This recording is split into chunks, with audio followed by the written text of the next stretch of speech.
Hallå, kollektivet. Hur är det? Jag hoppas att ni är där. Jag är lite ledsen för förseningen som uppstod, men nu är vi här i alla fall. Hoppas ni har möjlighet att hänga kvar och kolla på den här livesända intervjun med författaren till månadens bok, Shuggie Bain, som är skriven av Stuart, som jag alldeles strax ska ta in här i liven. Hörrni, det har ju varit otroligt kul att se ert engagemang i den här boken, och ni har kommit med fantastisk input. Och det var jättefint att se era betyg idag också som ni har skrivit. Jag ser att många har uppskattat boken. Trots att den är ganska mörk, vilket många skrev, så är det också väldigt många som har uppskattat den. Och den slutar ju liksom hoppfullt. Vi har Douglas med oss från New York, så jag ska ta in honom här nu. Nu kommer han. Welcome, Douglas. Can you hear me all right? How are you? Yes, I'm good. How are you? Okay. I can hear you fine as well. I'm very well. Good. What is it like over there where no one has been for ages now? I'm really glad that spring is coming and the sun is shining. And so we're starting to see some buds on the trees and everyone's feeling a little bit more optimistic. Well, that's good. What kind of circumstances are you under there? Do you have a lot of sort of lockdown in New York, or what is it like? Actually, lockdown in New York hasn't been too bad. We locked down very hard at the very beginning of the pandemic, and no one's going to the office or going to work. But art galleries and restaurants are still suffering, and retail. Yeah. But people are figuring out how to get through it. New York's an incredibly civically minded city. People know how to get through tough times because we lived through September 11th. We've lived through some other huge catastrophic storms and other things. And so people, when the city asks people to do something, they know how to do it. Oh, that's good. It's good that you're doing all right. It sounds like it's a bit the same like here then. Yeah. So you're here today, and I'm really glad that you wanted to join us in Kollektivet to talk about your book. Since we're quite a big book club now, and they have read your book and listened to it also as an audiobook with great enthusiasm during the past month. So we're all really excited to have you here. So we're going to talk about Shuggie Bain, and I actually wanted to start with asking, I have a lot of questions from the group members, but first I have some questions of my own. And I would like you to tell us more about how this story, how come it was this story that you wanted to write? Because this is your debut novel as well, isn't it? Yes, it is. Well, first of all, thank you to Kollektivet for having me to talk to you today, and for really looking after Shuggie and Agnes for me. You know, when I sat down to write Shuggie Bain in 2008, it wasn't necessarily a conscious thought that this was a story I wanted to write. It was much more of a feeling, or it was a collection of senses and a very conscious need to do this. And actually, when I started to write the book, Johanna, I actually began in the heart of it. The first scene that I wrote was the scene between Leek and Shuggie, where they go scrapping for copper on the coal mines. And then from there, I wrote the other scenes out of order in that way, because I wanted to capture the moment as it came to me freshest, and as really the scene was sort of pictured in my mind. And for the first draft of the book, I wasn't quite sure. I knew what I was writing. I knew how the book began and how it ended and what Shuggie and Agnes went through. But I wasn't quite sure of the rest of the book and how it would form. And it slowly revealed itself to me over the first draft. And how long did you work on it? I worked on it actually for 10 years. Okay. And part of that was because, as like many writers, I had to make a living and work in a different field. I'm a knitwear designer by trade. Oh, really? Is that your own design? It is not, but okay. I felt it was very Scottish. Yes, you look very Scottish. But also it took 10 years because I was loving the writing of it and loving the craft, and I couldn't say goodbye to the characters when I had created them. And actually, by the time it came around to publish the book, I felt like I had to publish it because I couldn't move on creatively unless I released Agnes and Shuggie and let them go on a different journey. Yes. So the book is about the life of Agnes and her son Shuggie, And it's a lot of story about her alcoholism and how he's grappling with his sexuality, and it's a lot of love and it's class, and it's so many different ingredients in it. Can you tell us about how come you wanted why Agnes? Because I heard you talk about this before, that you chose to have a female character. Instead of traditionally in this kind of book, it's often the father who is an alcoholic and abusing the family, but in this book it's the mother. That's right. Yeah. Well, first of all, it's important to know that Glasgow in the 1980s was absolutely a patriarchy, but I never understood Glasgow as a man's city because I am the son of a single mother. And so my entire world was women, and I was so glad that it was women. But I'm also queer, and so I was at a very young age, I was isolated or ostracized by the other boys. And so when I was thinking about Shuggie Bain and I was looking across at all Scottish literature, there's some really fantastic, works of Scottish literature that look at the struggling soul or the person having a difficult time, but they always focus on a man, or they mostly focus on a man. Because the city was a very post-industrial city, and it was a man's world. But I'd never known that, and so I wanted to focus it on these two feminine souls in a very masculine world. And also because my own mother suffered from addiction, and from my very earliest memories of her till she died when I was 16. And so in a funny way, Shuggie is an attempt to memorialize this character, not only her struggle, but also her joy and her dreams and her hopes, and all of the small idiosyncratic things she would do. But it's really sort of a chance also to, growing up, when my mother suffered with addiction, or when women suffer from addiction, society is incredibly hard on them in a way that we're not hard on men, especially in a hard drinking society. We allow men to do that, and we forgive them when they do that. We expect them to be hard fighting, hard loving, hard working, and hard drinking. But when a mother does that, when a mother is fallible, or when she is hurt, or when she struggles, then society tends to turn away and judge her very, very harshly. It becomes a question of honor. It becomes a question of her fitness as a mother, as a wife. And I just wanted to put that on the page because for me, Agnes is an alcoholic, but actually she's not. She's so many more things before she even thinks about drink. Her personality is not alcoholism. She is, dignified. She is trying. She is generous. She's gregarious. She's very flawed. She is prideful. She's lots of different things. And only then does she actually succumb to alcoholism. Oh, that's true. And what you say about Agnes also says something about the picture you get of Shuggie, I think, because he's also so much more than just the son of an alcoholic mother. I think, and also that I think what we just had a lot of discussion about in the group is that even though you find the book kind of dark, there's a lot of misery in the book, you still have there's something hopeful around it, I guess, and maybe that's something in there that you described now, that there's so much more than their problems. I wanted to create something quite beautiful out of something that could be quite ugly at times. And it was important for me to have Shuggie and Agnes cling to each other, or to be with each other through their difficult times, because it would have been enough of a book to write about a mother who was failing, or about this young boy who was trying to find his sexuality in the patriarchy. But for some reason, both of their struggles intensify their love and also increase their isolation. And I wanted them to sort of be these very vulnerable souls. They're both, in a funny way, under attack for their femininity or their effeminacy.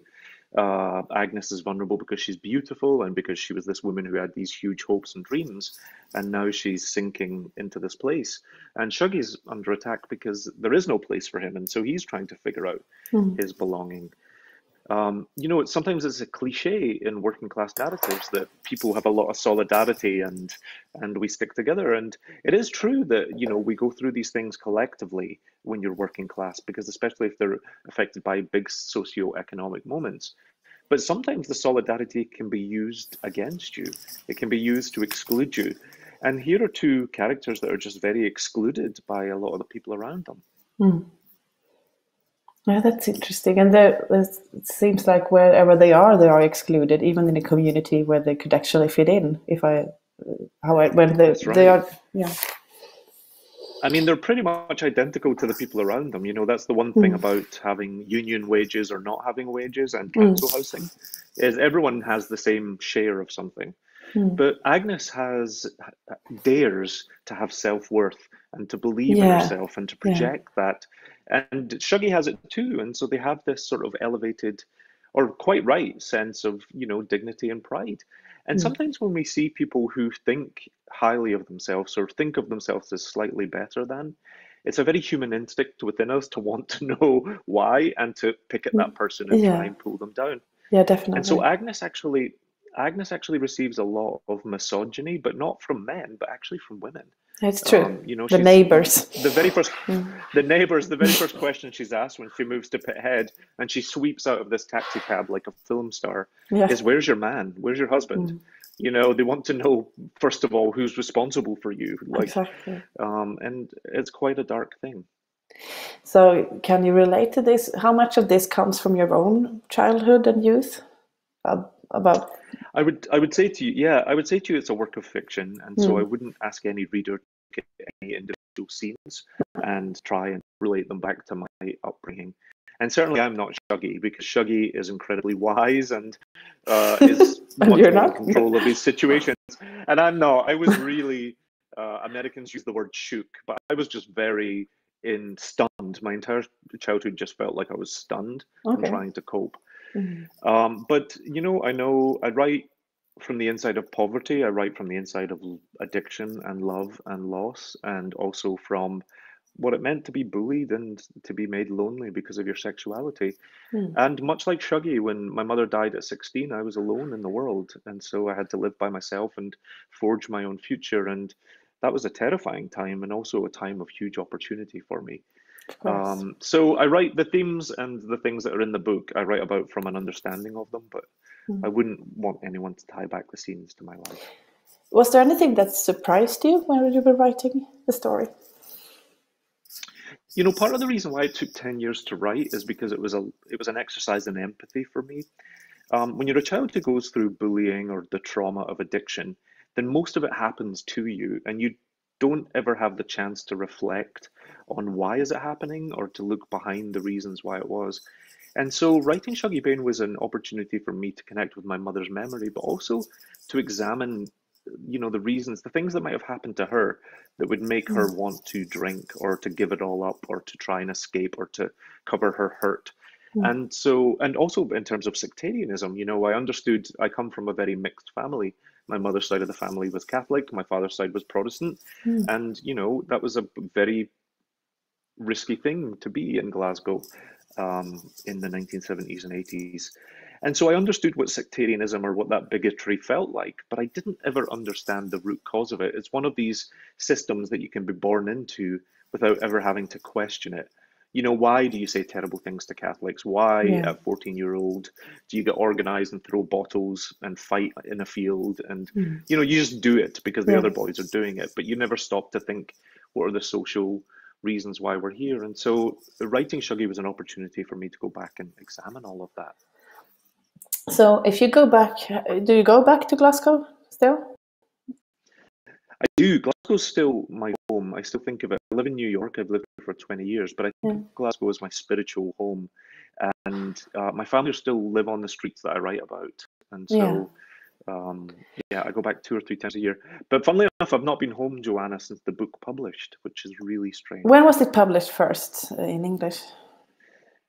It was published in America first, last February. So it's been published. Okay, so just before the pandemic. Okay. Yeah. And actually, I've only ever done, as a writer, I've only ever done one in-person reading, which is strange for any writer. That's strange. So imagine all this huge success for you and the Booker Prize and everything. It's happened all on link videos. It's strange. Yeah, it's very strange. But if you compare Glasgow now to the Glasgow that you are describing in your book, how has it changed? I know it has changed a lot. Yeah, it's changed enormously. Glasgow, so the things that have never changed about Glasgow is it is a place of enormous humanity and compassion and collective thought. It's always been a place of creativity. If you think about the music and the art and the literature we create, we sometimes because the city went through a difficult thing, lots of really great works of art came out of it. And so that's never changed. That's a constant for the city. But in the 1980s, it was a time of absolute upheaval. Unemployment under the Thatcher government went to about 26%, Yes. and it stayed there for a generation, which is an enormous amount of people out of work. What was more hurtful was that the government in London, in Westminster, deemed Glasgow as a city in decline. They didn't tell Glasgow, but they just decided they were not going to invest in the people. They weren't going to send jobs north. They weren't going to do anything. They were just going to allow it to collapse. And that only actually came out in about 2000, so about 20 years after the fact when the government papers were published. But to live under that was an incredibly difficult time. It was also a time of sexual upheaval because women like my mother and the women around them were told to put their faith in a marriage and a husband and a house, and they would have a good life. And of course, when you put 26% of men out of work, then society starts to unravel. Of course. It swept in addiction and drink and drugs, and that has had really knock-on health effects in some parts of the city, up until the point where, life expectancy lowered by, I think it was either 11 or 14 years, I'm not quite sure. But that's enormous for the fifth richest country in the world, to lose that off at life expectancy. But the good news is Glasgow has entirely changed. As much as the UK, coming out of a post-industrial nation, I think we're now information economy, we're now a tourism economy, we're now an economic economy. And so it's a city that's really totally revitalized, and it's good to see. But I'm asked that question, Johanna, and I take a very long answer to it because I always feel bad answering it. No. Because first of all, do you feel bad for Scotland? No, I don't. I feel bad because I think I feel bad because I feel like I want to admit that the world is better, but my characters, if they existed today, would still be people who would feel left behind. Of course, there will always be that kind of UK. people. There will always be people who are left behind by progress, and that's been one of the most remarkable things of printing Shuggie is the connection it's given me to people globally in Detroit or in Delhi or in in Naples the other week, where people very deeply sympathize with Agnes and Shuggie, but also people are still living that kind of life today. That's really interesting. I think that with a book like yours that appeal to people in so many different cultures, and they still can find something that they can relate to in it. How come do you think there's something? I guess there's something deeply human in that feeling left outside and behind. It's not only got to do with the society; it's got to do with yourself and as well, I guess. I think so, and I think Agnes is a really real woman. I think many women can maybe empathize or sympathize with the idea of sort of lost love and lost hope, and and being stuck somewhere. That might be a real fear for very many people. And then certainly sort of we're examining masculinity a lot at the moment and how to open up that aperture. Yes. And Shuggie really suffers because he doesn't grow up in that time. No. It's a time of very narrow masculinity, and here's this creative, empathetic, precocious little soul, and he's punished for it. So there's a lot of people in the group that wanted to know what will happen to him later on. I think you get that question a lot. What happens to him afterwards? Will we find out? Or where do you think he will end up? Or have you left him now? I always say that I never answer that question. And the reason why I don't answer it is because I wanted the character to be Shuggie's, to be the reader's concern now. Yeah. I wanted the reader to feel a little bereft for Shuggie, but also to worry about him, because kids like that should be worried about. I think he's a resilient kid. I think he has a ton of love to give, and he will eventually find a home for that love. So I feel hopeful for him, but I don't know. There's a very good ending to the book, I think. We could talk about that here since they have already read the book and finished it. I guess it's kind of an open and hopeful ending. Why did you want to end the book this way? But you did. Yeah, I think it's a hopeful ending. The I book, agree.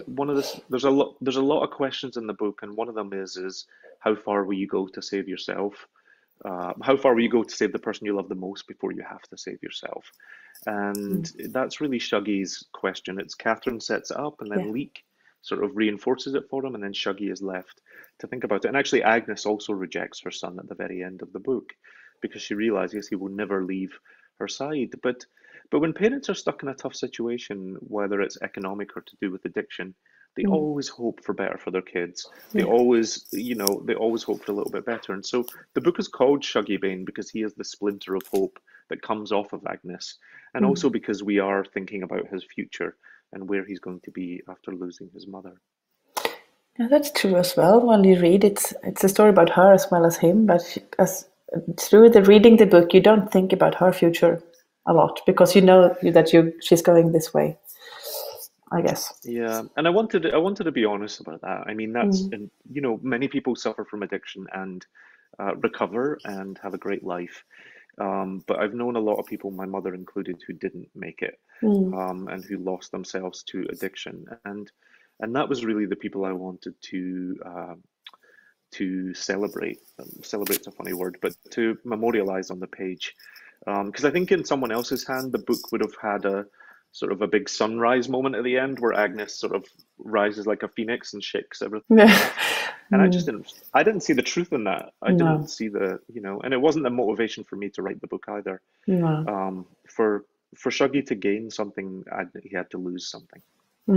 Yeah, I see what you mean. It wouldn't have been the same book. Probably not as well read as so big. If it was, it would be like a feel good, happy ending book. Then it would be different. Yeah. So I wanted to ask you, how did you work to get into the child's perspective like you did with Shuggie? It's so well written. Thank you. Actually, I worked to get out of the child's perspective. Okay, maybe that's the because it's actually, well, no, I mean, my answer to trying to get into it was I also tried to get out of it sometimes because I didn't want the entire novel to be told just by Shuggie watching his mother. No, of because course. I felt like a lot of the child's perspective, your understanding of the world can be quite limited. And I didn't want, as a writer, to have to dip into a child's perspective to then try and pull back up to connect with other adults. And so I rely on the chorus of characters to fill in parts that Shuggie just wouldn't understand, because 7 or 8 year old boy wouldn't understand, or even in the room with his mother in those moments. And so I did that. But as far as the child's perspective, Shuggie was an interesting character because he's quite precocious, he's quite worldly. Yes, he's his mother's caregiver, he's his confidant and best friend. So he was fun to write in a lot of ways because he would say very unusual things or very striking things. He stands up to authority at the worst moments in this book, when he meets the nurse in the hospital, or when he sort of stands up to some of the other boys. But he was fun to write. I can imagine that. Let's see. I'm going to look at the group's questions now, so I don't forget them. Yes, this was actually about the child's perspective as well. This is Tova, who she writes that she thinks that you depict the codependency that children have towards the mother in a very authentic way, especially Shuggie. She wanted to know if this was a thought out purpose in your writing, that you wanted to highlight this behavior, or was it more something that just came while you were writing? Yeah, no, I certainly wanted to highlight it, and I wanted to show very quickly that Agnes was the most precious thing in Shuggie's world, and he keeps coming back to her every single day with a renewed hope. He has a perspective that's different to Leek's, because Leek obviously understands his mother before the addiction, where Shuggie doesn't understand that. And when children don't understand that, they're incredibly remarkable. My own anger as a man and my own regret as a man only really came when I became an adult and I could get the context or compare my life to other people's. But as a kid, I just understood that my mother was very sick and I had to love her. And so I kept coming back to that all the time. And I wanted to show sort of how remarkable children can be in that way. I'm not even just talking about myself. I'm talking about, I grew up in a time when lots of parents were failing, and lots of my friends and lots of children around me were having to step in and be the caregiver. And they're remarkable. They've turned into remarkable adults. They were remarkable children. They could bear an incredible amount. But as well as the codependency in the book, or certainly the inversion of the parent and the children role, I wanted the reader to feel a little thrum of the terror that children have around addictive parents. And that's because it's so unpredictable. You know, Shuggie doesn't know what he's coming into. You know, he goes to school. Some mornings he comes home and his mother's in a terrible way. She's tried to commit suicide. She might be drunk. She might not be drunk. He spends forever watching the house before he goes in so he can sort of emotionally prepare himself. You know, he goes to deliver a can of beer, which we do on New Year's Eve, to our neighbours to wish them Happy New Year. And while he does, his mother sneaks out and gets lost in the city. And so there's a terrorism at the heart of it for Shuggie, and I wanted the readers to feel that too. Even when you begin a chapter and things might seem fine or they might seem positive, I wanted that sort of like that thrum of fear, the way that Shuggie and Leek will feel it, to also be something the readers share in. Yeah, that's good. I think that people really, that was also a source of great discussion in the group about just that. I asked them what had shocked them most while reading the book. And I guess that the thing that you mentioned now, the way that the terror that he felt inside. The second thing was when his grandfather gave away the baby was really shocking to people here, I think. Well, could you tell me a bit more about that? Was that something that happened? Yeah. Well, I won't maybe answer if it was something that happened, but what I was trying to do is at the very beginning of the book, we see Shuggie using his own body with Mr. Darling. And then we spend most of the book looking at Agnes and how she stays with a husband that doesn't necessarily love her, how she allows men and other women to sort of use her.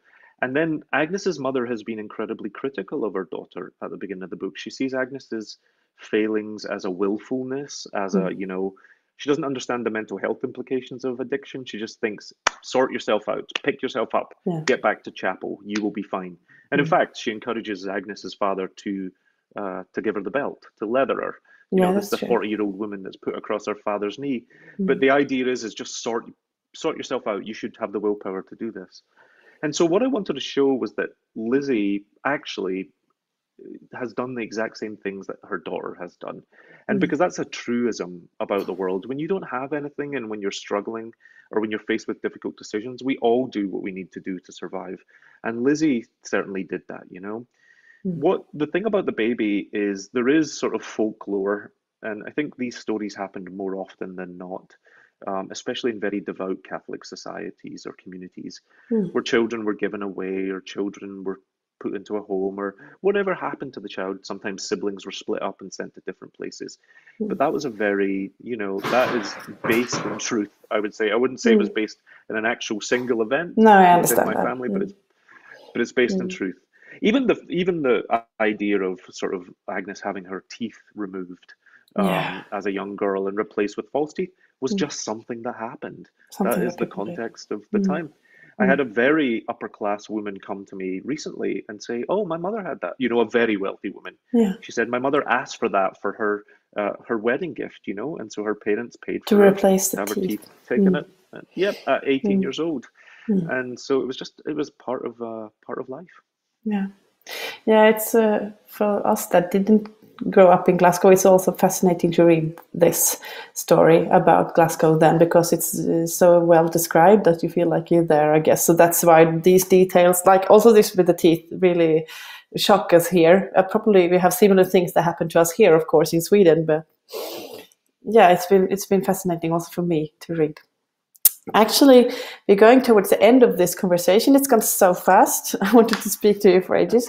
I just wanted to ask you, Douglas, what happens now for you? Are you still all into this release of Shuggie Bain, or are you into the next book project, or what are you working with? Yeah, that's a great question. I'm into two very exciting things. So at the moment, I'm actually working on adapting Shuggie Bain for the screen. Oh, really? So That's amazing. Yeah, we're really hopeful. I don't know if you know A24 Pictures in Sweden. They did Minari, and they've done some other things recently. Someone might know. I don't, but someone might know. They're fantastic. They did Euphoria. They're a fantastic production company. And Stephen Daldry did The Crown. Oh, really? is Oh, that's on great. board to direct. Mm. And so I'm working on adapting that at the moment. So hopefully that will make it to screens. And then I just completed my second novel. Really? You're right when you say that. Yeah, you're right when you say that we leave Shuggie on the brink of manhood. And so I wanted to go back and look at a young queer man growing up amidst gang violence and territorial lines that falls in love with a boy from the other side of the divide. And so in a way, it's a little bit of a conversation about masculinity. It's a little bit of a Glaswegian Romeo and Juliet, but turned on its head. And so that will come out in April next year, so a year from now. Okay, and I'm quite sure it will be released in Swedish English as well, eventually. Since I know that Sweden was the first country to get the translation of the book, I'm sure we will get this next one as well, I hope. I hope so too. I mean, I have to thank Swedish readers for that, and because Shuggie had a difficult road to publication. Yes, I was going to talk about that as well. Yes, tell us a bit about the difficult road to publication. I forgot to ask you about that. That's okay. He was rejected. My agent actually told me it was 20 publishers, but it turned out to be 44. 44, publishers. okay. And it was rejected for it was rejected for a range of reasons, but some of them were incredibly strange, meaning I would receive letters that said, this will win the Booker, this will, from these editors, but they didn't know how to make readers connect with Glasgow of the 1980s in this family. So the publishing houses didn't know how to talk to the book and connect it with readers. And that's remarkable because Sweden was one of the very first countries to publish the book or to agree to publish it. And I think that's testament to Swedish readers and their curiosity and their love of literature. And Sweden never saw any problem at all. That's good. I'm incredibly proud of that. Yeah, you guys should be too. You guys should be too. It's a wonderful thing. We have very enthusiastic readers here in Sweden. The best readers in very book clubs. serious readers. Yes. Very. I think so. Well, thank you, Douglas, for coming in and visiting us today. It's been really nice to talk to you. Thank you so much, and thank you for having me. And I hope I will see you again reading your next novel as well. Love that. Okay, take care then. Bye. Bye everyone, thank you. Så, då får vi tacka för idag. Och tack för att ni var med och kommenterade så mycket. Jag ser att ni har gjort det. Det har varit jättekul att följa den här bokens läsning med er. Nu tänkte jag bara säga att man vill ju inte lämna Shuggie Bain, men nu måste vi det. Och redan ikväll kommer vi att utannonsera nästa bok i kollektivet. Så håll koll och häng kvar i gruppen. Ja, det var allt. Ha det så bra. Vi ses. Hej då!